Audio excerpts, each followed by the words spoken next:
suis souvent un peu embêté quand on me demande de vous parler de corde, car pour moi, une corde, en définitive, ce que ça doit faire, c'est retenir un grimpeur en cas de chute et d'être durable.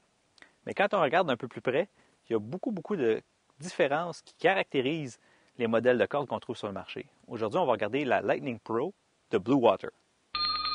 Donc, la Lightning Pro de Blue Water, je l'ai comparée à différents modèles chez Béal et à différents modèles chez Petzl. Premièrement, on va la comparer avec des trucs similaires, des pommes avec des pommes. C'est une corde de 9,7 mm de diamètre, donc c'est une corde simple pour faire surtout du sport ou du gym ou des trucs comme ça, mais pas exclu de pouvoir faire du trad avec. Quand on regarde les chiffres de cette corde-là versus les deux autres marques que j'ai nommées, bien, elle a des avantages quand même assez intéressants. Premièrement, comme je disais tantôt, c'est une corde de 9,7 mm de diamètre. Son poids en grammes par mètre est le plus léger qu'on compare chez les deux autres compétiteurs mentionnés. Son nombre de chutes UIA est aussi plus grand. La force d'impact est plus basse, donc moins d'impact sur nos protections, moins d'impact sur nos dégaines. En principe, plus de sécurité. Et finalement, l'élongation statique. Ça veut dire quand on s'assoit dans la corde, est aussi plus basse. On peut voir les chiffres qui apparaissent à l'écran. Donc, c'est une corde au niveau statistique qui est vraiment très bien comparée à ses compétiteurs. Dans certains cas, on peut voir que les différences ne sont pas immenses.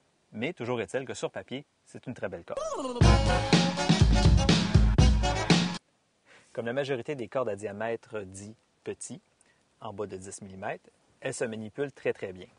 Un truc qui m'a agacé sur la corde de base, j'aurais aimé que le centre de la corde soit marqué. Ça facilite grandement les rappels. Comme je l'ai dit tantôt, on peut aller avec la corde bicouleur, ce qui fait un peu la même chose. Cependant, le prix est un petit peu plus élevé.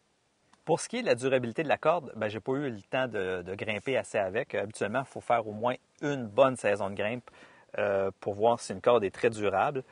Elle est très flexible. Le nylon, comme la majorité de ce qu'on retrouve sur le marché, est de très bonne qualité.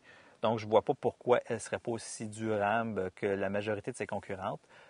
On sait que chez Petzl, la gaine est particulièrement raide et ça en fait des cordes qui sont très durables. J'ai hâte de pouvoir comparer avec ce modèle de Blue Water.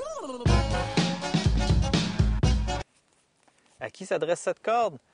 Surtout aux grimpeurs de courte voie. On pense à Kamouraska, Orford, aussi les voies à Val-David qui ne sont pas très longues en trad, Rigaud.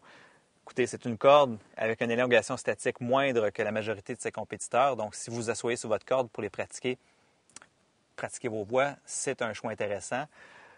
Aussi, force d'impact moindre pour les grimpeurs de trad, comme je le disais tantôt pour Val-David.